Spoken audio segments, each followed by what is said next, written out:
Kitchen میں پھیلی خاموشی کسی بوجھ کی طرح فضا پر سوار تھی۔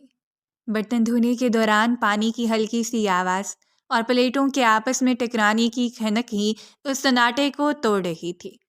پریشے سر جھکائے کھڑی تھی، ہاتھ خود کار انداز میں چل رہے تھے مگر ذہن کہیں اور بھٹک رہا تھا۔ آنکھوں کے نیچے ہلکی سی سیاہی، چہرے پر تھکن اور خوف کی ملی جلی لکیر صاف دکھائی دے رہی تھی۔ اچانک اسے اپنے پیچھے کسی کی موجودگی کا احساس ہوا۔ جیسے ہی وہ پلٹی، اس کے سامنے عائشہ کھڑی تھی، آنکھوں میں غصہ، ہونٹ بھینچے ہوئے، چہرہ تناؤ سے سرخ۔ پریشے کے لب ہلے ہی تھے کہ وہ کچھ کہے، مگر اس سے پہلے ہی عائشہ ایک قدم آگے بڑھی اور زوردار تھپڑ اس کے منہ پر رسید کر دیا تھا۔ وہ سنبھل بھی نہیں پائی تھی جب وہ دھاڑ کر بولی، کتنی دیر پہلے میں نے تمہیں اپنے کمرے میں بلایا تھا؟ عائشہ کی آواز کچن کی دیواروں سے ٹکرا کر گونجنے لگی۔ بتاؤ مجھے، جب تک تم یہاں کھڑی اپنے کام میں لگی ہوئی ہو، تمہاری نظر میں میرے حکم کی کوئی اوقات نہیں ہے؟ پریشا کا سر ایک جھٹکے سے ایک طرف ہو گیا تھا، آنکھوں میں آنسو بھر آئے تھے مگر اس نے خود کو سنبھالا۔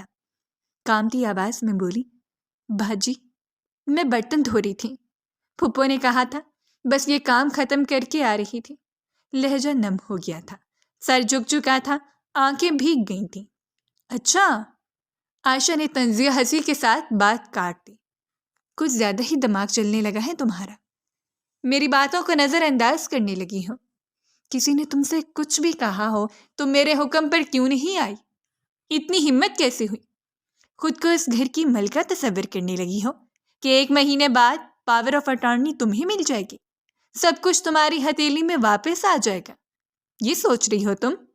زیادہ اڑنے کی ضرورت نہیں ہے، زمین پر واپس آ جاؤ، ورنہ تمہارے ساتھ وہ کروں گی کہیں منہ دکھانے کے لائق نہیں رہو گی۔ یہ کہتے ہوئے اس نے غصے سے پریشے کا بازو پکڑ لیا تھا۔ گرفت اتنی سخت تھی کہ پریشے کے منہ سے بے اختیار سسکی نکل گئی تھی۔ وہ بھی ہاتھ دوبارہ اٹھانے ہی والی تھی کہ اسی لمحے کچن کے دروازے پر رفت بیگم نمودار ہوئی۔ چھوڑو اسے عائشہ، رفت بیگم کی آواز بلند اور سخت تھی۔ یہ کیا طریقہ ہے؟ انہیں لاکھ پریشے سے نفرت سہی مگر اپنے علاوہ وہ کسی اور کا ہاتھ اٹھانا برداشت نہیں کر پاتی تھیں۔ عائشہ فوراً پلٹی، ماں کو دیکھتے ہوئے بولی، امی اس میں اپنی جائیداد کا گھمنڈ آ رہا ہے، محترمہ کا دماغ آسمان پر چڑھ گیا ہے۔ میں نے بلایا تھا مگر میرے بلانے پر آنے کی بجائے ڈھیٹ بن کر برتن دھو رہی تھی۔ اسے اب پتہ چل گیا ہے نا کہ 18 کی ہوتے ہی پاور آف اٹارنی اسے ملنے والی ہے، اسی لیے کچھ زیادہ ہی ہوا میں اڑ رہی ہے۔ رفت بیگم کچھ کہتی اس سے پہلے ہی پھپھو تیز قدموں سے آگے بڑھی، ان کے چہرے پر غصہ اور حقارت صاف جھلک رہی تھی۔ انہوں نے پریشے کا بازو تھام لیا اور سخت لہجے میں بولی، اتنی اوقات نہیں ہے کہ ہماری بنائی ہوئی جائیداد اسے ملے، سمجھ آئی؟ جو میری بیٹی کہہ رہی ہے وہی کرو، ورنہ ابھی کے ابھی تمہیں اس گھر سے باہر نکال دوں گی، پھر لیتی رہنا جائیداد، سمجھ آئی؟ تمہارا بندوبست کرنے ہی والی ہوں، بس کچھ دن رک جاؤ۔ پریشے کا جسم کانپنے لگا تھا، آنسو اس کی پلکوں سے بہہ نکلے تھے، اسے کچھ سمجھ نہیں آ رہا تھا اچانک سے ہوا کیا ہے۔ وہ سہمے ہوئے انداز میں بولی، پھپھو میں تو صرف آپ کا کہنا مان رہی تھی، مجھے کوئی جائیداد نہیں چاہیے، یہ سب آپ کا ہے، پلیز مجھے مت ماریں۔ اسے مار پیٹ سے بہت خوف آتا تھا۔ اس کی بات مکمل بھی نہ ہوئی تھی کہ پھپھو کا ہاتھ تیزی سے اٹھا اور ایک اور زوردار تھپڑ اس کے چہرے پر لگا۔ پریشا لڑکھڑا گئی مگر دیوار کا سہارا لے کر خود کو گرنے سے بچا لیا تھا۔ بالکل چپ، پھپھو کی آواز میں صفاقی تھی، ایک لفظ بھی نہیں سننا، جاؤ، جو کہا جا رہا ہے وہ کرو، میرا دماغ خراب کرنے کی ضرورت نہیں ہے۔ عائشہ کی حکم عدولی کرنے کی جرأت مت کرنا، ورنہ میں تمہیں زندہ کاٹ دوں گی۔ میری بیٹی میرا سب کچھ ہے، یاد رکھنا۔ پریشے نے آنسوؤں سے دھندلائی آنکھوں سے ایک نظر سب کی طرف دیکھا، جیسے کسی رحم کی امید ہو، مگر ہر چہرہ سرد تھا۔ وہ سر جھکائے روتے ہوئے عائشہ کے ساتھ کچن سے نکل گئی۔ اس کے قدم بوجھل تھے، جیسے ہر قدم کے ساتھ اس کا حوصلہ ٹوٹ رہا ہو۔ کوریڈور کی خاموشی اس کی سسکنے کی آواز کو اور نمایاں کر رہی تھی اور عائشہ آگے آگے تیز قدموں سے چلتی اسے اپنے کمرے کی طرف لیے جا رہی تھی، جہاں شاید اس کے لیے ایک اور آزمائش منتظر تھی۔ وقت دھیرے دھیرے گزرتا جا رہا تھا۔ پورا دن معمول کے مطابق بیت گیا تھا۔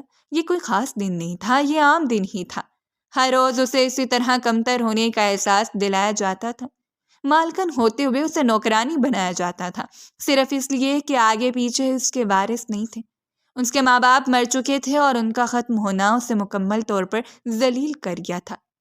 رات کی سیاہی چاروں جانب پھیل چکی تھی۔ رفعت بیگم کے کمرے میں مدھم روشنی پھیلی ہوئی تھی۔ دیوار پر لگی پیلی بلب کی روشنی پردوں سے ٹکرا کر نرم سا سایہ بنا رہی تھی۔ رات کی خاموشی میں کہیں دور کتوں کے بھونکنے کی آواز آ رہی تھی، جو سناٹے کو اور گہرا کر رہی تھی۔ رفعت بیگم دودھ کا گلاس ہاتھ میں تھامے آہستہ آہستہ کمرے میں داخل ہوئی۔ ان کی نظر سیدھی صوفے پر جا ٹھہری، جہاں قاسم صاحب بے حرکت بیٹھے تھے، کونیاں گھٹنوں پر ٹکی ہوئی، نظریں فرش میں گڑی ہوئی۔ رفعت بیگم ایک لمحے کو ٹھٹکی۔ قاسم صاحب کا اس قدر خاموش ہونا ان کے لیے غیر معمولی تھا۔ وہ قریب آ کر دودھ کا گلاس ان کی طرف بڑھاتے ہوئے بولی، کیا ہوا ہے؟ آپ اتنے خاموش خاموش کیوں ہیں؟ سب خیریت ہے؟ جب سے آئے ہیں ایک لفظ بھی نہیں بولے۔ سب خیریت تو ہے نا؟ آفس میں کوئی پریشانی ہوئی ہے؟ قاسم صاحب نے آہستہ سے دودھ کا گلاس تھاما۔ ان کی گرفت ڈھیلی تھی، جیسے ہاتھوں میں جان ہی نہیں ہو۔ انہوں نے سر اٹھا کر اپنی بیوی کو دیکھا۔ آنکھوں میں الجھن اور غصے کی ملی جلی جھلک تھی۔ وہ ان کو دیکھتے ہوئے بیزار لہجے میں بولے، کیا بتاؤں رفعت، آج وکیل صاحب آفس آئے تھے۔ جب سے میرا دماغ بالکل کام کرنا بند کر چکا ہے۔ ایسا لگتا ہے جیسے سب کچھ ہاتھ سے نکل رہا ہے اور میں کچھ نہیں کر پا رہا۔ یہ سن کر رفعت بیگم فوراً ان کے پاس صوفے پر بیٹھ گئی تھی۔ ان کو اندازہ تھا وکیل کچھ ہی دنوں میں آ جائے گا، لیکن اتنی جلدی آئے گا انہیں بالکل اندازہ نہیں تھا۔ ان کا جسم قدرے آگے کو جھک گیا، جیسے ایک ایک لفظ جذب کرنا چاہتی ہوں۔ وہ انہیں دیکھتے ہوئے بولی، پھر کیا کہا انہوں نے؟ قاسم، سب خیریت ہے نا؟ کوئی بری خبر ہے کیا؟ میرا دل بہت گھبرا رہا ہے۔ ویسے ہی 10 سال پورے ہونے والے ہیں۔ قاسم صاحب نے گہری سانس لی اور اپنی بیوی کو دیکھتے ہوئے بولے، انہوں نے صاف کہہ دیا ہے، ٹھیک 4 مہینے بعد پوری پراپرٹی کی بھاگ دوڑ تمہاری بھتیجی کے ہاتھ میں دے دی جائے گی۔ بنا اس کے سائن کے ہم 1 انچ بھی ادھر ادھر نہیں کر سکتے۔ پاور آف اٹارنی اس کے پاس ہوگی، اور جب پاور آف اٹارنی تمہاری بھتیجی کے پاس چلی جائے گی، ہمارے ہاتھ بالکل خالی ہو جائیں گے، بالکل بے جان۔ سب کچھ تمہاری بھتیجی کے ہاتھ میں ہوگا۔ مجھے بالکل کچھ سمجھ نہیں آ رہا میں کیا کروں۔ رفعت بیگم کے ماتھے پر بل پڑ گیا۔ قاسم صاحب کی آواز میں تلخی بڑھتی گئی، ہم اس کے سامنے بالکل غلام بن جائیں گے۔ مجھے کچھ سمجھ نہیں آ رہا۔ 8 سال کی تھی جب ہم اس گھر میں آ کر بیٹھے تھے، اپنا پاؤں یہاں مضبوطی سے جمایا تھا، اور اب جب پھل کھانے کا وقت آیا ہے، 10 سال بعد وہ وارث بن کر ہمارے سامنے کھڑی ہو رہی ہے۔ تمہارے بھائی نے مرتے وقت بھی ہمیں کچھ نصیب نہیں ہونے دیا، بہت ہی چالاک تھا۔ مرتے وقت اپنی بیٹی کے سب نام کر کے مرا ہے، اور دماغ دیکھو، جب شادی ہوگی پوری جائیداد اس کے شوہر کے نام ہو جائے گی۔ اسے پہلے علم ہو گیا تھا ہم اس کی بیٹی کو اپنی گرفت میں کر سکتے ہیں، اسی لیے پوری چالاکی سے اس نے دماغ چلا ہے۔ اگر ہم نے اس کی شادی کسی خراب آدمی سے کروائی، یعنی کسی غریب سے، تب بھی ہم پھنسیں گے۔ عجیب مصیبت میں ڈالا ہے تمہارے بھائی نے مجھے۔ وہ لمحہ بھر کو رکے، پھر ٹیکے لہجے میں بولے، یہ سب تمہاری کمکلی کا نتیجہ ہے۔ میں نے منع بھی کیا تھا کہ ہمیں یہ سب نہیں سنبھالنا چاہیے تھا۔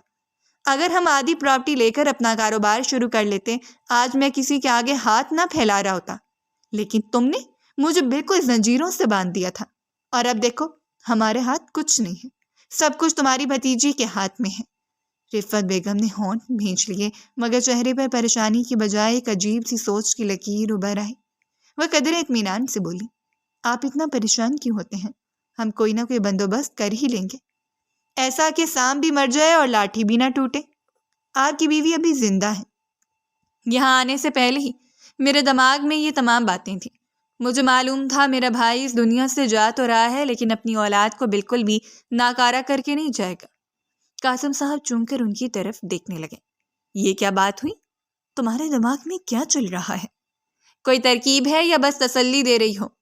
یہ وقت تسلی کا نہیں ہے، اس وقت ایک بہترین فیصلہ کرنا ہوگا۔ رفعت بیگم چند لمحے خاموش رہیں۔ کمرے میں صرف گھڑی کی ٹک ٹک سنائی دے رہی تھی۔ پھر وہ آہستہ سے مسکرائیں اور بولی، میری ایک دوست ہے نجمہ، کل ہی پارٹی میں اس نے ایک بات بتائی تھی۔ اس نے کہا تھا دبئی میں ایک بندہ ہے، یہاں سے لڑکیوں کا سودا کر کے باہر لے جاتا ہے، نکاح کے ذریعے انہیں اپنے پاس بلاتا ہے اور پھر آگے ان کا سودا کر دیتا ہے۔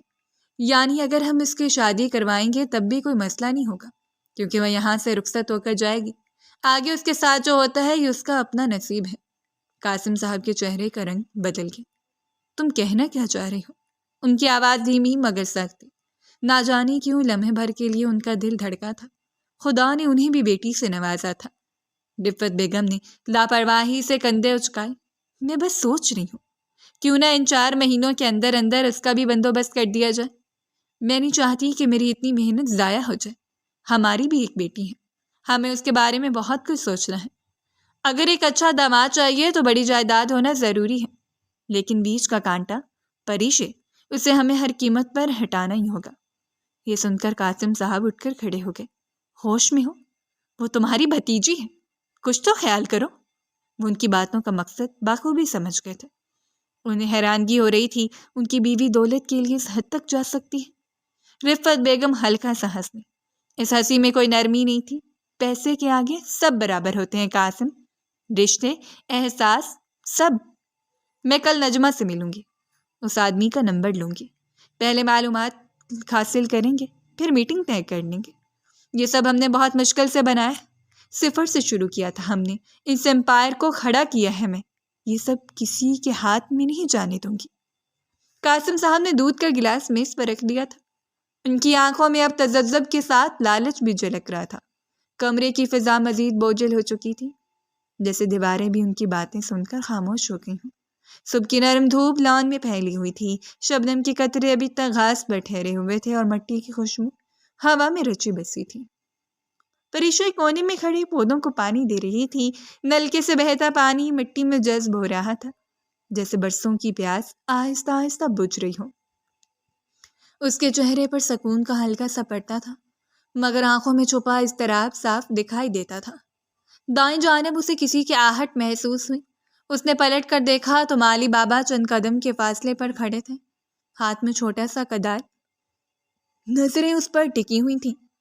پریشا نے فوراً پانی کا بہاؤ کم کیا اور دھیمی آواز میں مسکرا کر بولی، السلام علیکم مالی بابا، 2 دن سے آپ آئے نہیں، سب ٹھیک ہے؟ انہوں نے شفقت سے اس کے سر پر ہاتھ رکھا۔ وعلیکم السلام بیٹا، ہاں تمہاری تائی کی طبیعت تھوڑی خراب تھی، اس کی وجہ سے نہیں آ پایا، اب ٹھیک ہے تو آ گیا ہوں۔ اب کیسی ہو؟ طبیعت ٹھیک ہے؟ وہ ہمیشہ اسے شفقت سے پیش آتے تھے۔ یہ آج کے مالی نہیں تھے بلکہ اس کے باپ کے زمانے کے مالی تھے، یہی وجہ تھی کہ اسے بہت پیار کرتے تھے۔ پریشا نے ہلکی سی مسکراہٹ کے ساتھ سر ہلایا۔ جی سب ٹھیک ہے، بس دل بہت پریشان رہتا ہے، کچھ مہینے بعد یہ سب مجھے واپس مل جائے گا۔ 10 سال جو اذیت برداشت کی ہے وہ ختم ہو جائے گی، مگر خوشی نہیں ہو رہی۔ اس کی آواز بھر آ گئی۔ ایسا لگتا ہے جیسے کچھ برا ہونے والا ہے، کچھ ایسا جس کی امید نہیں ہے۔ وہ اکثر ان سے اپنے دل کا حال بیان کر لیتی تھی۔ یہاں کے ملازمین بھی پھپھو کے گرویدہ تھے، سوائے مالی بابا کے۔ ایک وہی تھے جو اس کے دکھ سکھ کے ساتھی تھے۔ مالی بابا نے گہری سانس لی اور اس کو دیکھتے ہوئے بولے، بیٹا جن لوگوں نے تمہیں اتنی تکلیف دی ہے وہ انسان کو اچھا سوچنے بھی نہیں دیتے۔ دل اداس مت کرو، اللہ بہت بڑا ہے۔ تمہیں ان لوگوں سے بچنے کا ایک بہترین موقع ملا ہے۔ پاور آف اٹارنی آتے ہی تم مضبوط ہو جاؤ گی۔ وکیل، پولیس، سب تمہارے اختیار میں ہوگا۔ انہیں اس گھر میں نہیں رہنے دینا، چاہے کچھ بھی ہو جائے۔ جو کچھ تمہارے ساتھ ہوا ہے ہم سب نے اپنی آنکھوں سے دیکھا ہے۔ پریشا نے پانی بند کیا، نظریں جھکا لی تھیں۔ مالی بابا مزید بولے، تمہارے امی بابا تمہارے لیے بہت کچھ چھوڑ کر گئے ہیں، بس اسے اپنے حق میں سمجھداری سے استعمال کرنا، بے وقوفی کر کے اس موقع کو ضائع مت کرنا۔ مجھے یاد ہے آپ کی امی بابا آپ سے بہت پیار کرتے ہیں، ان کی محبت، ان کا پیسہ ضائع نہیں ہونے دینا۔ وہ کچھ کہنے ہی والی تھی کہ اچانک پیچھے سے عائشہ کی روبدار آواز گونجی، پریشا فوراً اندر آؤ، امی بلا رہی ہیں، ان کے کپڑے پریس کرنے ہیں، نجمہ آنٹی کے پاس جانا ہے۔ پریشا نے چونک کر پلٹ کر دیکھا، عائشہ مرکزی دروازے پر کھڑی تھی، بازو سینے پر باندھے، آنکھوں میں تیزی۔ پریشا نے مالی بابا کے ہاتھ میں پانی کی بوتل تھمائی اور بغیر کچھ کہے اندر کی طرف بڑھ گئی۔ جانتی تھی ایک لمحہ مزید دیری کی تو عائشہ لمحہ لگائے گی اس کی عزت خاک میں ملانے میں، اسی لیے اس نے کام کو ترک کرنا ہی ضروری سمجھا تھا۔ چند قدم ہی چلی تھی کہ عائشہ نے اسے بازو سے پکڑ لیا تھا۔ گرفت سخت تھی، مردوں سے ذرا اجتناب کیا کرا۔ عائشہ نے تیکھے لہجے میں کہا، کچھ زیادہ ہی چپک کر نہیں کھڑی تھی مالی کے ساتھ؟ کیا چل رہا ہے تم دونوں کے درمیان؟ جب دیکھو انہی کے ساتھ نظر آتی ہو۔ پریشا نے حیرت سے اس کی طرف دیکھا۔ وہ میرے بابا کی عمر کے ہیں۔ آپ کیا کہہ رہی ہیں؟ عائشہ نے دانت بھینچ لیے۔ یا آنکھیں نیچے کر کے بات کرو مجھ سے، ورنہ ان میں انگلیاں ڈال دوں گی۔ اس کی آواز میں دھمکی صاف تھی۔ جاؤ یہاں سے، امی بلا رہی ہیں۔ آئندہ کے بعد میرے سامنے کھڑے ہو کر کلیریفیکیشن نہیں دینا۔ پریشا نے ایک لمحے کو آنکھیں بند کی، آنسو کنجوں میں جمع ہو گئے۔ اس نے جلدی سے آنسو صاف کیے، سر جھکایا اور تیز قدموں سے اندر کی طرف چلتی تھی۔ لان میں دھوپ ویسی ہی تھی، پودے ویسے ہی تر تھے، مگر اس کے اندر پھر سے وہی بوجھ اتر آیا تھا۔ وہ خوف جو ہر صبح اس کے ساتھ جاگتا تھا، وقت دھیرے دھیرے گزرتا جا رہا تھا۔ رفت بیگم نے نجمہ بیگم کے گھر جا کر ملک رحمان کا تمام کانٹیکٹ لے لیا تھا اور انہیں ای میل کے ذریعے میٹنگ کے لیے راضی بھی کر لیا تھا۔ کمرے میں رات کی خاموشی بھاری پردے کی طرح تنی ہوئی تھی۔ دیوار سے لگی کھڑکی کے شیشوں پر باہر کی زرد روشنی پڑ رہی تھی، مگر اندر صرف لیپ ٹاپ کی سکرین کی نیلی چمک تھی جو قاسم صاحب اور رفت بیگم کے چہروں پر سخت سائے ڈال رہی تھی۔ میز پر رکھے کاغذات بکھرے ہوئے تھے، جیسے فیصلے پہلے ہی لکھے جا چکے ہوں۔ گھڑی کی ٹک ٹک اس خاموشی میں چبھتی جا رہی تھی۔ قاسم صاحب نے گردن موڑ کر اپنی بیوی کو دیکھا۔ آواز میں ہچکچاہٹ تھی۔ رفت، ایک دفعہ پھر سوچ لو۔ ملک صاحب سے بات ہو گئی تو پھر میں کچھ سنبھال نہیں پاؤں گا۔ میں نے اس آدمی کے بارے میں پتہ کروایا ہے، دبئی کا ڈان ہے۔ اگر ہم اس کے ساتھ ڈیل میں گئے تو انکار کی کوئی گنجائش نہیں بچے گی۔ رفت بیگم نے سکرین سے نظریں ہٹائے بغیر جواب دیا، آپ بے فکر ہیں، پاور آف اٹارنی ہم اس لڑکی کے ہاتھ میں کبھی جانے نہیں دیں گے۔ 18 کے بعد اگر کاغذی طور پر اس کے پاس آ بھی گئی تو وہ ہمارا کچھ نہیں بگاڑ پائے گی۔ میں نے پورا منصوبہ طے کر لیا ہے، بس عمل درآمد ہونا باقی ہے۔ وہ کرسی کے ہتھے پر انگلیاں بجاتے ہوئے مزید بولے، بھائی بھابھی کی وصیت کے مطابق یہ ساری جائیداد شادی کے بعد اس کے شوہر کے نام ہو جائے گی۔ ہم شوہر کو اپنی مٹھی میں رکھیں گے، تبھی سب کچھ ہمارے ہاتھ میں آئے گا۔ مجھے میری بھتیجی سے کوئی فرق نہیں پڑتا قاسم، مجھے صرف جائیداد چاہیے۔ 10 سال حکمرانی کی ہے، آگے میں کبھی کسی کے سامنے نہیں جھکوں گی۔ دنیا کو میں نے اپنے آگے جھکا ہے، میں کسی کے سامنے نہیں جھکوں گی۔ قاسم صاحب نے ایک لمحہ خاموش رہ کر بیوی کے چہرے کو پڑھنے کی کوشش کی۔ ان کی آنکھوں میں کوئی تذبذب نہیں تھا، صرف ضد اور لالچ کی چمک۔ انہوں نے آہستہ سے سانس لی اور لیپ ٹاپ پر کال ملا دی۔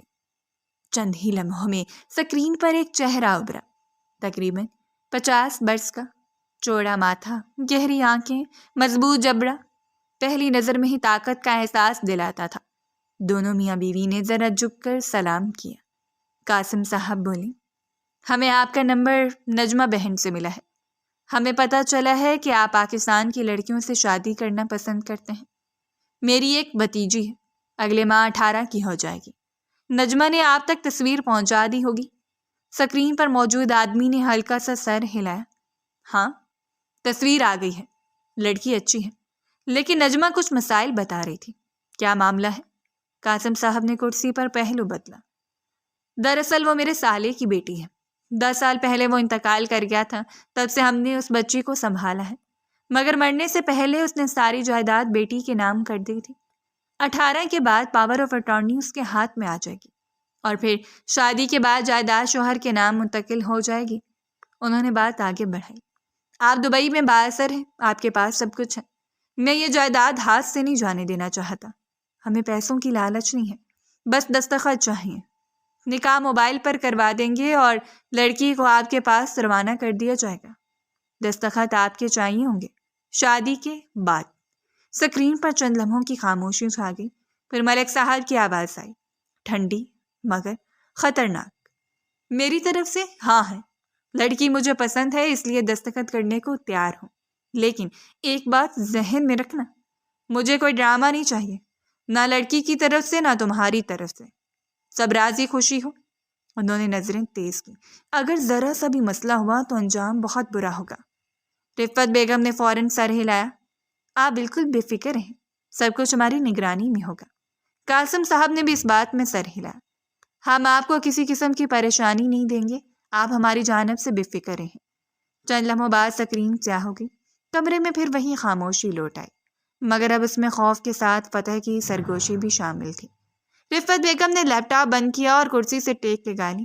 ان کے چہرے پر ایک مطمئن مسکراہٹ پھیل گئی تھی۔ قاسم صاحب نے کھڑکی کی طرف دیکھا، جیسے اندھیرے میں کسی انجام کی جھلک ڈھونڈ رہے ہوں۔ گھڑی کی ٹک ٹک بدستور چل رہی تھی، مگر اب ہر سیکنڈ کے ساتھ ایک فیصلہ مزید پختہ ہو رہا تھا، ایسا فیصلہ جس کا بوجھ اس گھر کی دیواریں بھی شاید نہ سہ سکیں۔ اگلی صبح کا سورج پوری آب و تاب سے روشن ہوا تھا۔ دوپہر کی دھوپ کھڑکی کی شیشوں سے چھن کر ڈرائنگ روم میں پھیل رہی تھی۔ پردے آدھے سڑکے ہوئے تھے اور روشنی فرش پر سیدھی لکیروں کی صورت جم گئی تھی۔ کمرے میں خاموشی تھی، ایسی خاموشی جو دل کی دھڑکن تک سنائی دے۔ پریشے گھبرائی گھبرائی اندر داخل ہوئی۔ قدم ہلکے تھے، جیسے زمین پر وزن رکھنے سے بھی ڈر لگ رہا ہو۔ سامنے قاسم صاحب اور رفت بیگم آمنے سامنے صوفوں پر بیٹھے تھے۔ دونوں کے چہروں پر غیر معمولی سنجیدگی تھی۔ پریشے نے دھیمی آواز میں سلام کیا۔ نگاہیں اٹھانے کی ہمت نہیں ہوئی۔ وہ رفت بیگم کی طرف دیکھتے ہوئے بولی، کچن کا سارا کام ختم ہو چکا ہے، رات کا کھانا بھی تیار کر لیا ہے۔ آپ نے بلایا تھا، کوئی اور کام ہے؟ رفت بیگم نے بے نیازی سے ہاتھ کے اشارے سے کہا، نہیں، بس بیٹھو، سامنے بیٹھو، کچھ بات کرنی ہے۔ پریشے کا دل زور سے دھڑکا تھا۔ وہ آہستہ سے صوفے کے کونے پر بیٹھ گئی تھی۔ ہاتھ آپس میں الجھے ہوئے، انگلیاں کانپ رہی تھیں۔ قاسم صاحب نے اسے غور کر دیکھا، پھر خشک لہجے میں بولی، ہم نے فیصلہ کر لیا ہے، تمہارا نکاح کروا رہے ہیں۔ پریشے نے چونک کر ان کی طرف دیکھا، مگر وہ رکے نہیں۔ تمہارا نکاح دبئی کے ایک آدمی سے کروایا جا رہا ہے، کل آن لائن نکاح ہوگا اور بمشکل 1 ہفتے میں تمہارے کاغذات تیار کروا کے تمہاری رخصتی کروا دوں گا۔ یہی بتانا تھا۔ الفاظ جیسے اس کے کانوں میں ٹوٹ کر گرے تھے۔ اس نے ایک جھٹکے سے سر اٹھایا، آنکھوں میں بے یقینی اور خوف ایک ساتھ ابھر آیا تھا۔ میں شادی نہیں کرنا چاہتی۔ آواز لرز رہی تھی۔ میں بھی 18 کی بھی نہیں ہوئی۔ یہ سنتے رفت بیگم کرسی سے کھڑی ہو گئی تھی۔ ان کے قدم سخت تھے، چہرہ غصے سے سرخ۔ سب پتہ ہے مجھے، تمہارے دماغ میں کیا چل رہا ہے۔ انہوں نے انگلی اٹھا کر کہا، عیاشی کے خواب، یہ سوچ کے 1 مہینے بعد ساری جائیداد تمہیں مل جائے گی، پاور آف اٹارنی تمہارے ہاتھ میں آ جائے گی، یہ خیال دماغ سے نکال دو۔ وہ قریب آ گئی، آواز اور بھی کڑی ہو گئی تھی۔ اگر پاور آف اٹارنی تمہارے ہاتھ میں آ بھی گئی نا، تب بھی تم میری غلام ہی رہو گی، جیسے تمہارا پھپھا نے سوچا ہے ویسا ہی ہوگا۔ پریشے کا سانس اٹک گیا تھا۔ رفت بیگم جھک کر اس کے چہرے کے قریب ہو کر بولی، اور اگر تم نے ذرا سی بھی غلطی کرنے کی کوشش کی نا، تو یاد رکھنا تمہیں ختم کرنے میں 1 لمحہ بھی نہیں لگے گا۔ کمرے کی دیواریں جیسے جملے پر سکڑ گئی۔ قاسم صاحب خاموش بیٹھے، سب دیکھ رہے تھے۔ رفت بیگم نے بات جاری رکھی، تمہیں ختم کر دوں گی، تب بھی جائیداد میری ہی رہے گی۔ جب سب کچھ میرا ہو جائے گا تو کسی کو کیا خبر؟ اس لیے خیر مناؤ کہ تمہیں مار نہیں رہی، شادی کروا کر یہاں سے بھیج رہی ہوں۔ انہوں نے تیکھے انداز میں پوچھا، سمجھ آئی؟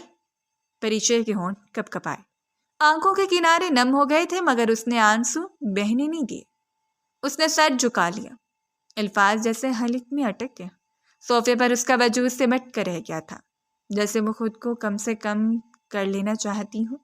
رفت بیگم واپس اپنی جگہ بیٹھ گئی تھی۔ قاسم صاحب نے گلا صاف کیا، جیسے فیصلہ سنا کر بوجھ ہلکا ہو گیا ہو۔ کمرے میں پھر خاموشی چھا گئی تھی، مگر اب یہ خاموشی پہلے سے کئی زیادہ بھاری تھی۔ دوپہر کی روشنی بدستور اندر آ رہی تھی، مگر پریشا کے لیے جیسے دن ڈھل چکا تھا۔ اسے نظریں فرش پر گاڑ دی تھیں اور دل کے کسی کونے میں ایک انجانا سا خوف پوری شدت سے جاگ چکا تھا۔ اب مولوی صاحب نے بہرام کی طرف رخ کیا۔ بہرام شاہ، کیا آپ کو یہ نکاح قبول ہے؟ بہرام نے سیدھا ہو کر بیٹھتے ہوئے کہا، قبول ہے۔ دوسری بار سوال ہوا۔ اس نے اسی سنجیدگی سے جواب دیا۔ تیسری بار پوچھے جانے پر اس کی آواز میں عزم نمایاں تھا۔ قبول ہے۔ مولوی صاحب نے دعا کے لیے ہاتھ اٹھائے۔ کمرے میں سب نے خاموشی اختیار کر لی تھی۔ دعا کے الفاظ فضا میں بکھر گئے اور اسی کے ساتھ ایک اور نکاح، ایک اور تقدیر طے پا گئی تھی۔ نکاح کے بعد اس کو بہرام کے کمرے میں پہنچا دیا گیا تھا۔ بہرام کے کمرے میں مدھم روشنی پھیلی ہوئی تھی۔ دیواروں پر لگی ہلکی سنہری لائٹس خاموشی سے جل رہی تھیں، جیسے ماحول کو نرم رکھنے کی کوشش کر رہی ہوں۔ بستر کے کنارے وہ سمٹائی بیٹھی تھی۔ دوپٹے کا ایک سرا بار بار انگلیوں میں الجھ جاتا اور دل کی دھڑکنیں قابو سے باہر تھیں۔ ہر گزرتا لمحہ اسے بھاری لگ رہا تھا، جیسے سانس لینا بھی کوئی مشکل کام ہو۔ دروازہ آہستہ سا کھلا، قدموں کی آواز آئی تو وہ چونک گئی۔ بہرام اندر داخل ہوا۔ اس نے دروازہ بند کیا اور چند لمحے وہیں رکا رہا، جیسے سامنے بیٹھی لڑکی کی کیفیت کو سمجھنے کی کوشش کر رہا ہو۔ اسے دیکھتے وہ مزید سکڑ گئی، نگاہیں جھکا لی۔ وہ آہستہ آہستہ چلتا ہوا بستر کے قریب آیا اور اس کے پاس بیٹھ گیا۔ آواز نرم تھی۔ ایزی ہو کر بیٹھ جاؤ، گھبرانے کی ضرورت نہیں ہے۔ میں کچھ نہیں بولتا، ٹھیک ہے؟ اس نے جواب میں صرف سر مزید جھکا لیا۔ بہرام کے لبوں پر ہلکی سی مسکراہٹ آ گئی۔ ارے اتنا سر جھکاؤ گی تو گردن ٹوٹ جائے گی، ریلیکس ہو کر بیٹھو۔ وہ ہچکچاتے اس کی طرف دیکھنے لگے۔ آنکھوں میں سوال ہی سوال تھے۔ بہرام نے اس کی کیفیت محسوس کی اور سنجیدہ ہو گیا۔ میں جانتا ہوں تمہارے دماغ میں بہت سے سوال چل رہے ہوں گے۔ یہ کیسا نکاح ہے؟ یہ کیسی رخصتی ہے؟ سب کچھ اچانک کیسے بدل گیا؟ تم جیسی لڑکی کی زندگی میں ایک دم اتنا سب کچھ ہو گیا؟ میں سمجھ سکتا ہوں۔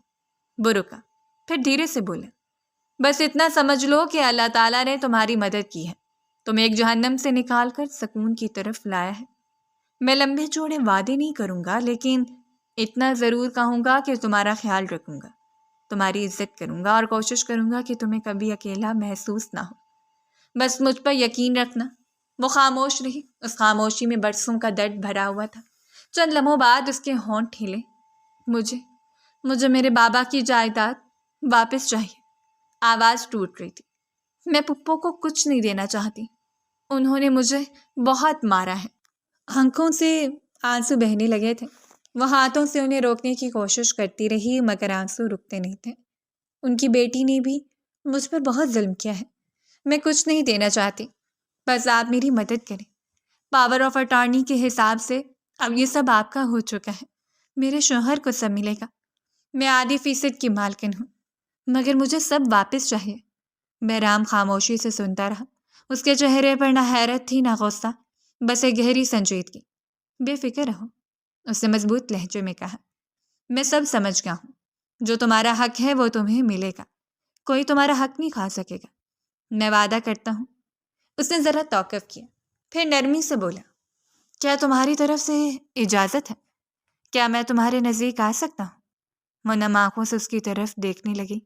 اس نظر میں خوف بھی تھا، امید بھی، اور ایک انجانا سا اعتماد بھی۔ چند لمحے بعد اس نے آہستہ سے سر ہلا دیا اور دھیرے دھیرے اس کی سانسوں کو اپنی گرفت میں لینے لگا۔ کب جذبات قابو سے باہر ہوئے کچھ پتہ نہیں چل پایا۔ لمحہ میں ہی وہ اس کو نڈھال کر گیا تھا۔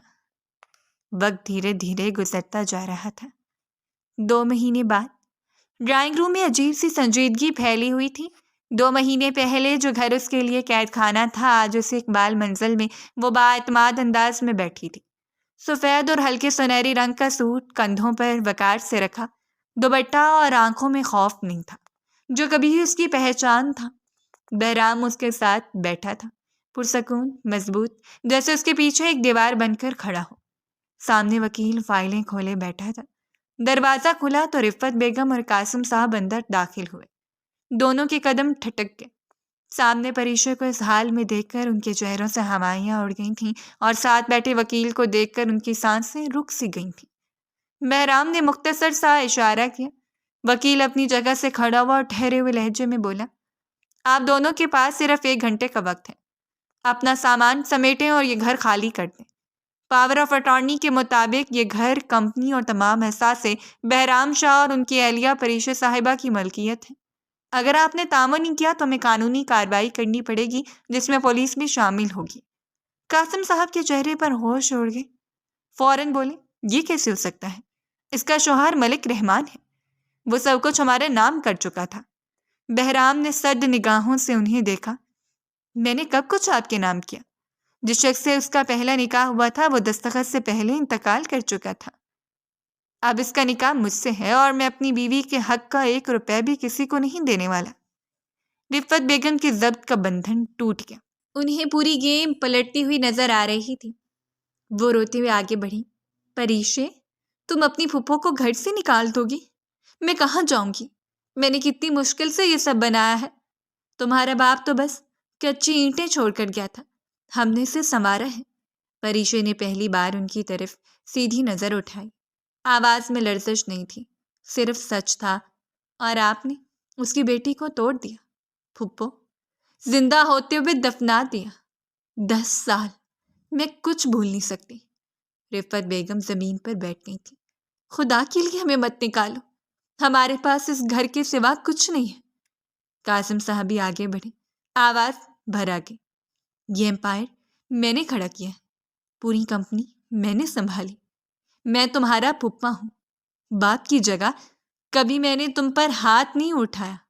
پریشے کے لب ہلکے سے مسکرائے مگر آنکھوں میں نمی تھی۔ ہاتھ اٹھانا ہی سب کچھ نہیں ہوتا پھپھا، آپ لوگوں نے مجھے وہ اذیت دی جو نظر نہیں آتی مگر روح توڑ دیتی ہے۔ کمرے میں خاموشی چھا گئی تھی۔ رفت بیگم اور قاسم صاحب دونوں ہاتھ جوڑ کر معافیاں مانگنے لگے، بار بار ٹوٹتے ہوئے، منت، سماجت، آنسو، وعدے، سب کچھ۔ کچھ لمحوں بعد پریشے نے گہری سانس لی۔ میں بدلہ لینے نہیں آئی، سب چونکہ میں اپنی جائیداد کا 20% حصہ آپ کو دے دوں گی پھپھو، باقی 80% میں اپنے شوہر کے ساتھ لے کر جا رہی ہوں۔ یہ آخری فیصلہ ہے۔ رفت بیگم روتی رہی مگر وہ مزید کچھ نہیں بولی۔ پریشے نے بہرام کی طرف دیکھا، وہ خاموش تائید میں سر ہلا رہا تھا۔ دونوں اٹھے اور بغیر پیچھے دیکھے کمرے سے باہر آ گئے۔ کچھ دیر بعد گاڑی شہر کے سڑکوں پر رواں تھی۔ شیشوں کے باہر دھوپ نرم ہو چکی تھی۔ بہرام نے ایک نظر اس کی طرف دیکھ کر پوچھا، تم نے ایسا کیوں کیا؟ پریشے نے کھڑکی سے باہر دیکھتے ہوئے آہستہ کہا، جو بھی تھا، اگر یہ لوگ مجھے اپنے گھر نہیں لاتے تو میں برباد ہو جاتی۔ میں 8 سال کی تھی، کچھ نہیں کر سکتی تھی۔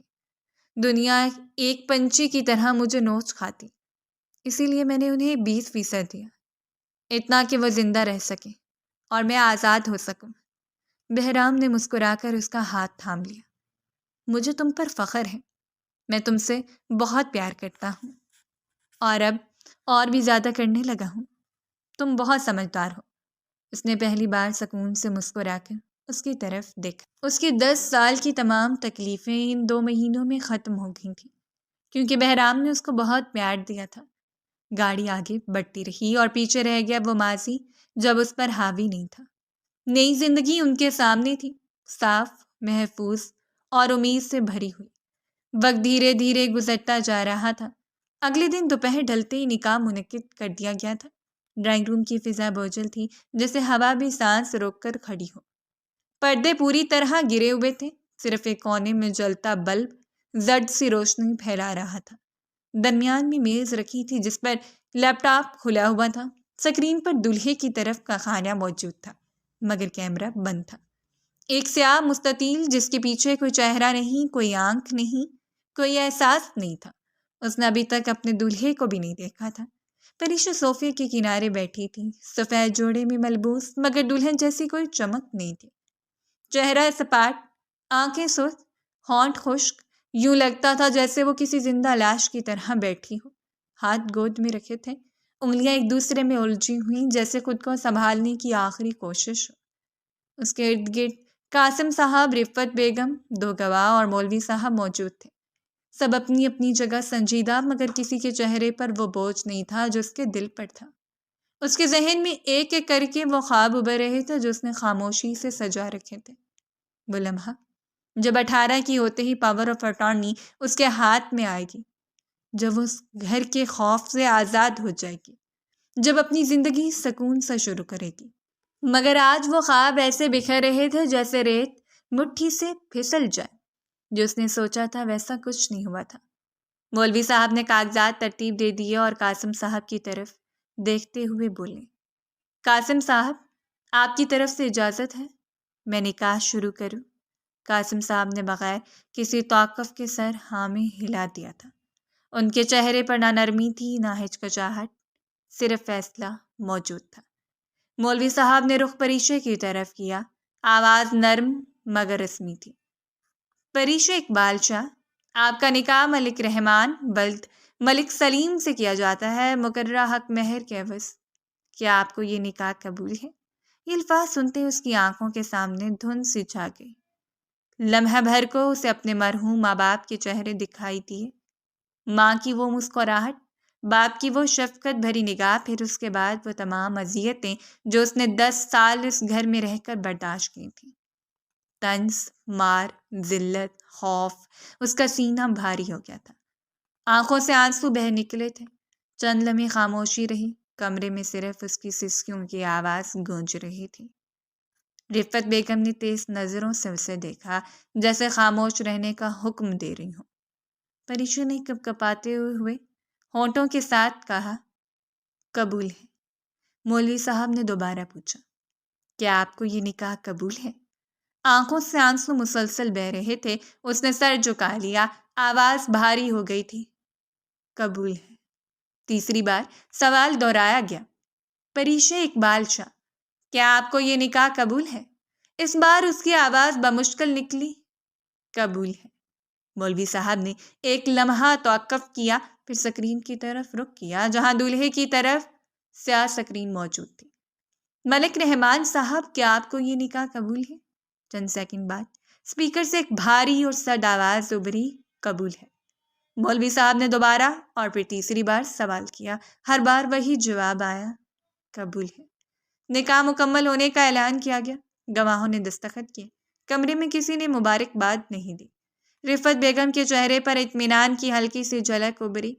قاسم صاحب نے کرسی سے ٹیک لگا لی جیسے ایک بوجھ اتر گیا ہو۔ پریشے وہیں بیٹھی رہی۔ نکاح ہو چکا تھا مگر اس کے اندر کچھ ٹوٹ چکا تھا۔ لیپ ٹاپ کی سکرین پر اب بھی وہی سیاہ خانہ تھا، بے چہرہ، شوہر کی علامت۔ اس نے نظریں جھکا لی۔ اس کے لیے نکاح کسی نئی زندگی کی شروعات نہیں تھا، بلکہ ایک ایسے اندھیرے کا دروازہ تھا جو ابھی پوری طرح کھلا بھی نہیں تھا۔ نکاح کے بعد اسے واپس کمرے میں بھیج دیا گیا تھا۔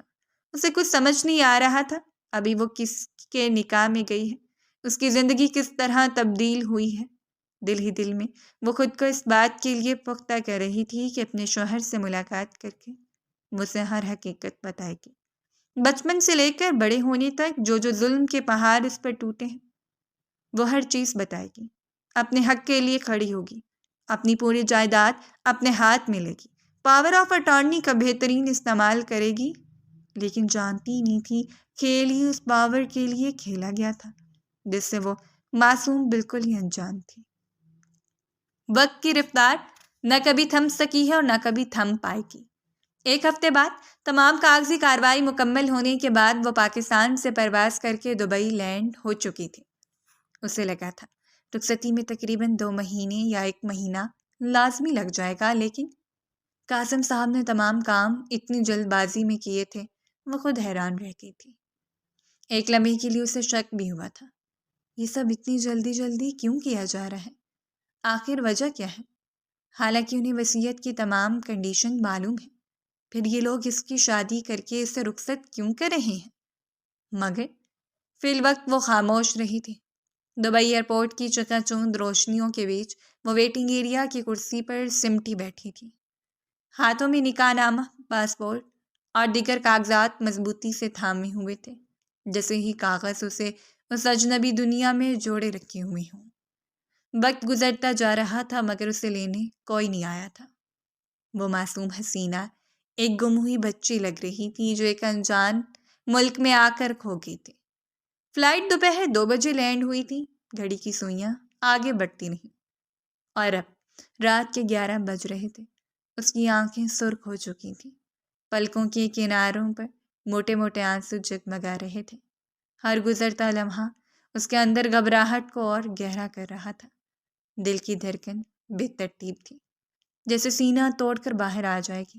وہ خود بھی نہیں سمجھ پا رہی تھی کہ اس کے ساتھ ہو کیا رہا ہے۔ شاید خوف ہر چیز پر غالب آ چکا تھا۔ بالآخر وہ بے چینی کے عالم میں اٹھی، اپنا سامان سنبھالا اور باہر کی سمت بڑھنے لگی تھی۔ ایئرپورٹ سے باہر نکلتے ہی ہوا میں ایک اجنبیت تھی، نمی، روشنیوں کی تیزی اور لوگوں کی بے پرواہ آمد و رفت۔ چند قدم ہی چلی تھی کہ اسے اپنے وجود پر کسی کی نظریں چبھتی ہوئی محسوس ہوئیں۔ اس نے چونک کر پلٹ کر دیکھا، دو حبشی آدمی کچھ فاصلے پر کھڑے تھے، اسے دیکھ کر ایک دوسرے کو اشارے کر رہے تھے۔ ان کی نظریں بے باک تھیں۔ اسے پہلی بار اپنی غلطی کا احساس ہوا تھا۔ ایئرپورٹ سے باہر آ کر اس نے بہت بڑی غلطی کی تھی، لیکن اب وہ غلطی کو سدھار نہیں سکتی تھی۔ اس کا دل زور سے دھڑکا۔ اس نے فوراً اپنا دوپٹہ درست کیا، خود کو سمیٹا اور تیز قدموں سے آگے بڑھنے لگی۔ غلط ہونے کا احساس اسے اب اپنے چاروں طرف محسوس ہو رہا تھا۔ ایک انجان ملک جہاں اس نے آج تک قدم نہیں رکھا تھا، وہاں وہ بالکل تنہا کھڑی ہوئی تھی، نہ کسی سے پہچان، نہ کوئی اسے جانتا تھا۔ دل بے قابو ہو کر دھڑک رہا تھا، مگر جیسے ہی راستہ ذرا سنسان ہوا، وہ دونوں اس کے سامنے آ کر رک گئے تھے۔ وہ کچھ کہتی، اس سے پہلے ہی ایک نے انگریزی میں کہا، ہمارے ساتھ چلو، تمہیں اچھی سیر کروائیں گے، تمہاری تمام مشکل آسان ہو جائے گی۔ لٹل فیری، تمہیں دیکھ کر ایسا لگ رہا ہے تم کہیں کھو گئی ہو۔ اس کی آواز کانپ گئی۔ تم دونوں کون ہو؟ میرے راستے سے ہٹو، مجھے اپنے شوہر کے پاس جانا ہے۔ اسے ان کی بات بالکل سمجھ نہیں آئی تھی۔ گھبراہٹ میں اس کی جان مزید ہلکان ہو چکی تھی۔ اچانک دوسرے نے اس کا بازو پکڑ لیا۔ اس کی گرفت سخت تھی۔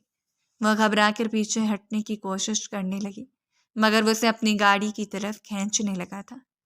اسی لمحے تیز بریک کی آواز کے ساتھ ایک گاڑی آ کر ان کے بیچ رک گئی۔ وہ بے اختیار دو قدم پیچھے ہٹ گئی تھی۔ گاڑی کا دروازہ کھلا اور ایک شخص باہر اترا، اونچا، لمبا، دراز، چوڑی جسامت اور کسرتی وجود۔ وہ دیکھنے سے ہی کوئی پاکستانی یا انڈین لگ رہا تھا۔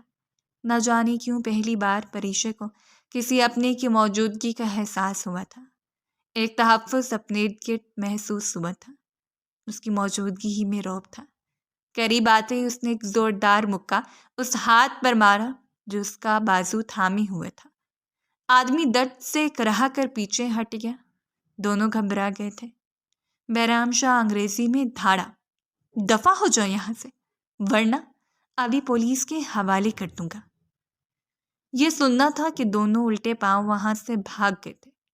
وہ کچھ کہنے ہی والی تھی کہ بہرام شاہ اس کی طرف مڑا۔ آواز درج تھی، مگر فکر بھی جھلک رہی تھی۔ میں پاگل ہوں جو تمہیں ایئرپورٹ پر دیوانوں کی طرح ڈھونڈ رہا ہوں۔ تمہیں عقل ہے؟ ایئرپورٹ سے باہر نکلنے کی ضرورت کیا تھی؟ جب تمہیں اطلاع پہنچائی گئی تھی کوئی تمہیں ہر قیمت پر لینے پہنچے گا، پھر وہاں سے نکلی کیوں؟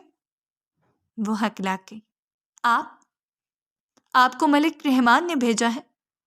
اس کا دل کیا تھا وہ اس سے یہ بولے، کیا تم ملک رحمان ہو؟ مگر اس نے اپنے لفظوں کا چناؤ بہتر کیا تھا۔ بہرام کا چہرہ لمحے بھر کے لیے سن ہوا تھا، مگر وہ اپنے جذبات پر قابو پا کر سنجیدگی سے بولا، ہاں۔ پریچے کی آنکھوں سے آنسو بہہ نکلے تھے۔ اسے اب ڈھیروں ڈھیر سکون محسوس ہوا تھا۔ دل میں کہیں چبھن ہوئی تھی کہ یہی شخص ملک رحمان کیوں نہیں ہے، مگر ایک اندر تک تسلی بھی ہوئی تھی کہ اس کے شوہر نے کسی کو بھیج دیا ہے۔ وہ تڑپ کر بولی، میں دوپہر 2 بجے کی آئی ہوئی تھی، کوئی لینے نہیں آیا۔ میں بہت دیر سے انتظار کر رہی تھی، میں نے کچھ کھایا بھی نہیں ہے، میں بالکل بھوکی ہوں۔ وہ اس کی معصوم خوف زدہ حالت دیکھ کر خاموش ہو گیا تھا۔ چند لمحے بعد نرم مگر سنجیدہ لہجے میں بولا، چلو گاڑی میں بیٹھو، میں لے چلتا ہوں، اور آئندہ کبھی اس طرح اکیلے ان سڑکوں پر مت نکلنا۔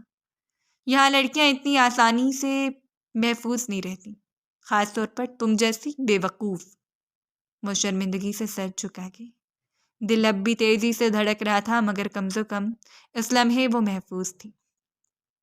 گاڑی کا دروازہ بند ہوا اور دوپہر کی روشن سڑکوں پر گاڑی آگے بڑھ گئی۔ اجنبی شہر، اجنبی انجام اور ایک زندگی جو اب اس کے اختیار میں نہیں رہی تھی۔ ایک لمبی مسافت طے کر کے وہ لوگ ملک منزل پہنچ گئے تھے۔ بنگلہ بہت ہی خوبصورت تھا۔ گاڑی پورچ میں ایک جھٹکے سے رکی تھی۔ جبکہ وہ بے یقینی سے سامنے کھڑے گھر کو دیکھ رہی تھی۔ بہرام گاڑی کی چابی ہاتھ میں لیتے ہوئے بولا، چلو گھر آ گیا ہے، اور ہاں، اندر میری پھپھو کی بات طریقے سے سن لینا، زیادہ تماشا کرنے کی ضرورت نہیں ہے، وہ پہلے ہی بہت پریشان ہے، مزید اپنی باتیں کہہ کر انہیں پریشان نہیں کرنا، ورنہ مجھ سے برا کوئی نہیں ہوگا۔ وہ اس کی باتوں پر دھیان دے ہی نہیں رہ پائی تھی، وہ گھر کی خوبصورتی میں مکمل کھو گئی تھی۔ وہ اسی لیے سیدھا اندر آیا تھا۔ حال بھی اتنی خوبصورتی سے سجایا گیا تھا کہ ایک ایک چیز پریشے سے ٹھہر ٹھہر کر دیکھ رہی تھی۔ کہنے کو وہ بھی امیر تھی، اتنے بڑے باپ کی بیٹی تھی، مگر آج تک اپنے گھر میں اپنی مرضی کے مطابق کچھ نہیں لگا پائی تھی۔ لیکن آج اتنی خوبصورتی دیکھ اس کے ہونٹوں پر مسکراہٹ پھیل گئی تھی۔ اس کے شوہر نے اپنے گھر کو بہت ہی خوبصورتی سے سنوارا ہوا تھا۔ ڈرائنگ روم میں قدم رکھتے ہی ایک عجیب سی ٹھنڈک اس کے وجود میں اتر گئی۔ کمرہ کشادہ تھا، دیواروں پر ہلکے رنگ، قیمتی پردے اور فرنیچر ایسا کہ ہر چیز اپنی جگہ پر ترتیب سے رکھی ہوئی۔ یہ وہ شان و شوکت تھی جس کا وہ خواب بھی نہیں دیکھ سکی تھی۔ بہرام شاہ اسے لیے سیدھا اندر آیا اور چند قدم آگے بڑھ کر رک گیا۔ سامنے صوفے پر ایک باوقار خاتون بیٹھی تھی، عائد صاحبہ، سفید دوپٹہ سر پر اوڑھے، چہرے پر سنجیدگی اور آنکھوں میں عجیب سی تھکن۔ پریشے کو دیکھتے ہی وہ آہستہ سے کھڑی ہو گئی۔ پریشے نے فوراً ادب سے سر جھکا کر سلام کیا۔ ان کی شخصیت میں ایسا رعب تھا کہ وہ خود کو روک نہیں پائی تھی، چہرہ اتنا پرنور کہ انسان کی نظر ہٹنے سے بھی انکاری ہو جائے۔ وعلیکم السلام، عائد صاحبہ نے دھیمی مگر مضبوط آواز میں جواب دیا، پھر غور سے اسے دیکھتے ہوئے بولی، تمہارا نام پریشے اقبال ہے؟ اگلے مہینے 18 کی ہوگی نا؟ پریشے نے بس سر ہلا دیا، زبان جیسے ساتھ چھوڑ چکی ہو۔ اسے بالکل سمجھ نہیں آ رہا تھا اس انجان عورت سے کیا بات کرے۔ یہ کون ہے؟ کیا کرتی ہیں؟ اسے معلوم نہیں تھا، اس لیے اس نے چپ رہنے میں عافیت جانی تھی۔ عائد صاحبہ اس کو دیکھتے ہوئے نرمی سے بولی، تمہاری شادی آن لائن ملک رحمان سے ہوئی تھی نا؟ ایک بار پھر اس کا سر اس بات میں ہل گیا تھا، اس بار دل بھی شدت سے دھڑکا تھا۔ خاتون نے گہری سانس لی، جیسے کوئی بوجھ سینے میں دبائے بیٹھی ہو۔ چند لمحے خاموشی رہی، پھر انہوں نے پیچھے کھڑے بہرام شاہ کو اشارہ کیا، بہرام، تم باہر جاؤ، اور ہاں، میں جب کمرے میں چلی جاؤں مجھ سے آ کر لازمی مل لینا، تھوڑی ضروری بات کرنی ہے۔ اس نے حیران ہو کر اپنی پھپھو کو دیکھا تھا، مگر پھر سر ہلا کر وہاں سے چلا گیا تھا۔ بہرام نے گردن ہلائی، ایک نظر پریشے پر ڈالی اور خاموشی سے کمرے سے نکل گیا تھا۔ دروازہ بند ہوتے ہی کمرے میں خاموشی اور گہری ہو گئی تھی۔ خاتون نے آگے بڑھ کر پریشے کا ہاتھ تھاما، ان کی گرفت میں نرمی تھی مگر فیصلہ بھی۔ وہ اسے ساتھ بٹھاتے ہوئے صوفے پر بیٹھ گئی۔ وہ مکمل خاموش تھی، اس کو سوال کرنے کا موقع دے رہی تھی، لیکن پریشے کو ہچکچاہٹ محسوس ہو رہی تھی۔ مگر کب تک خاموش رہتی؟ چند لمحے بعد پریشے نے ہمت کر کے سوال کیا، آپ کون ہیں؟ کیا آپ میرے شوہر کی بہن ہیں؟ آپ بہت خوبصورت ہیں، بہت ینگ، امی تو نہیں ہو سکتی؟ وہ اپنے دماغ کے مطابق سوچ سوچ کر بولی تھی۔ اس بات سے انجان سامنے بیٹھی عورت نہ بہن ہے نہ ماں ہے۔ عائد صاحب کے لبوں پر ہلکی سی تلخ مسکراہٹ آئی اور وہ اس کو دیکھتے ہوئے بولی، میں تمہارے شوہر کی بیوی ہوں، سب سے پہلی اور بڑی بیوی۔ یہ جملہ سن کر پریشا جیسے پتھر کی ہو گئی تھی۔ اس کے ذہن و گمان میں بھی نہیں تھا اس کے کان یہ الفاظ بھی سن سکتے ہیں۔ اس کے چہرے کا رنگ یکدم اڑ گیا تھا، آنکھیں پھیل گئیں، سانس رک سا گیا۔ وہ کچھ بولنا چاہتی تھی مگر آواز ہی نہیں نکلی تھی۔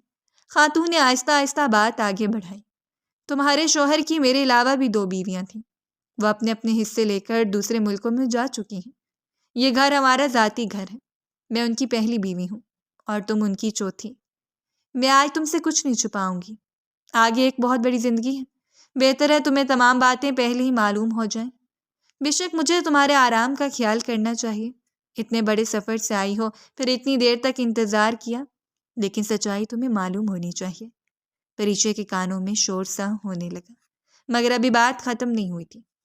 ان سب بری خبروں سے بری خبر ایک اور ہے۔ آئی صاحبہ کی آواز اور سنجیدہ ہو گئی۔ ملک رحمان کا انتقال ہو چکا ہے۔ 2 دن پہلے ان کی تدفین ہوئی ہے۔ یہ الفاظ نہیں گویا خنجر تھا جو اس کے دل میں آخری وار کر گیا تھا۔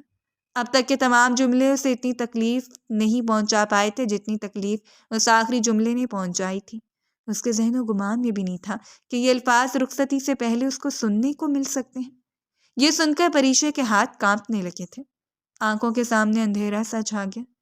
آئی صاحبہ مزید بولی، تمہارا نکاح میری آنکھوں کے سامنے ہوا تھا، اسی لیے تم مجھے یاد تھی۔ تمہارے گھر اطلاع دینی تھی مگر سب کچھ بہت جلدی میں ہو گیا تھا۔ پھر جب مجھے تمہارے حالات کا پتہ چلا تو میں نے فیصلہ کیا کہ تمہیں پاکستان میں اکیلا نہیں چھوڑوں گی، اسی لیے دبئی بلوا لیا تاکہ تمہاری مشکل آسان کر سکوں۔ انہوں نے اس کے ہاتھ کو تھامے رکھا۔ میں جانتی ہوں بیٹا، یہ سب سن کر تم بہت پریشان ہو رہی ہوگی مگر یہی حقیقت ہے۔ میں تم سے سچائی نہیں چھپا سکتی۔ سچائی تمہارے علم میں ہونی ضروری ہے۔ پریشا خاموش تھی، جیسے سانس لینا بھی بھول گئی ہو۔ خاتون نے لمحہ بھر توقف کیا، پھر بولی، اسی لیے میں نے تمہارے لیے ایک بہتر فیصلہ سوچا ہے۔ جو لڑکا تم ایئرپورٹ سے لینے آیا تھا وہ میرا بھتیجا ہے، بہرام شاہ، میرے بھائی کا بیٹا۔ مجھ سے بہت پیار کرتا ہے۔ اس کا اپنا گھر ہے، اپنا کاروبار ہے، گاڑیاں ہیں، بہت امیر ہے، سب حلال کا پیسہ ہے۔ ملک رحمان کا پیسہ بھی حلال کا تھا مگر کہیں نہ کہیں دبئی کے ڈان ہونے کے باعث تمام پروجیکٹ ان کو مل جاتے تھے، مگر بہرام نے سب کچھ اپنے دم پر بنایا ہے۔ میرے بھائی کے پاس اتنا نہیں تھا لیکن بہرام نے اکیلی جان سب کچھ حاصل کیا ہے، وہ بھی اتنی کم عمری میں۔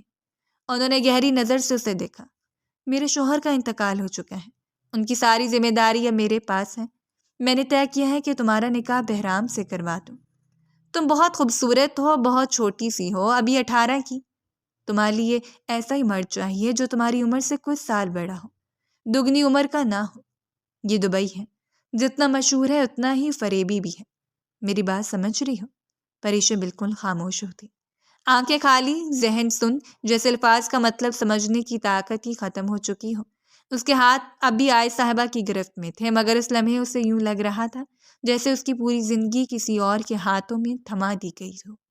فی الحال وہ کوئی فیصلہ نہیں لے پا رہی تھی، بس خاموشی سے ان کی باتیں سنتی رہی تھی۔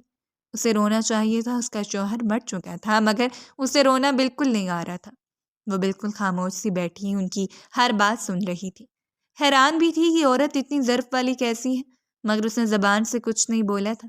رات کی خاموشی ملک منزل پر اتر آئی تھی۔ آئے صاحبہ کے کمرے میں مدھم روشنی تھی۔ آئے صاحبہ بستر پر ٹیک لگائے بیٹھی تھیں، ہاتھ میں تسبیح تھی، لب آہستہ آہستہ حرکت کر رہے تھے۔ دروازہ آہستہ سے کھلا اور بہرام اندر داخل ہوا۔ اس کی آہٹ سنتے ہی آئے صاحبہ نے نگاہ اٹھائی۔ اسے دیکھ کر ہلکی سی مسکراہٹ ان کے لبوں پر آ گئی تھی۔ بہرام احترام کے ساتھ قدم با قدم چلتا ہوا قریب آیا۔ جی بولی، کیوں بلایا آپ نے؟ پھپھو سب خیریت تو ہے؟ آئے صاحبہ نے تسبیح ایک طرف رکھی۔ ملازم کے ذریعے پتہ چلا ہے کہ کل تم اپنے گھر واپس جا رہے ہو۔ بہرام نے اس بات میں سر ہلایا۔ جی، بس واپس جا رہا ہوں، آتا جاتا رہوں گا۔ دن میں آپ کے پاس ایک چکر ضرور لگاؤں گا مگر رات اب گھر پر ہی گزاروں گا۔ آپ کے ساتھ ایک لیڈی بھی آ گئی ہیں تو میرا یہاں رہنا مناسب نہیں ہے۔ آئے صاحبہ نے آہستہ سے سر ہلایا۔ ہاں، میں بھی تم سے یہی کہنے والی تھی۔ پھر ایک لمحہ توقف کیا، جیسے الفاظ چن رہی ہو۔ مگر بہرام، مجھے تم سے ایک اور بات بھی کرنی ہے۔ بہرام سیدھا ہو گیا۔ جی فرمائیں۔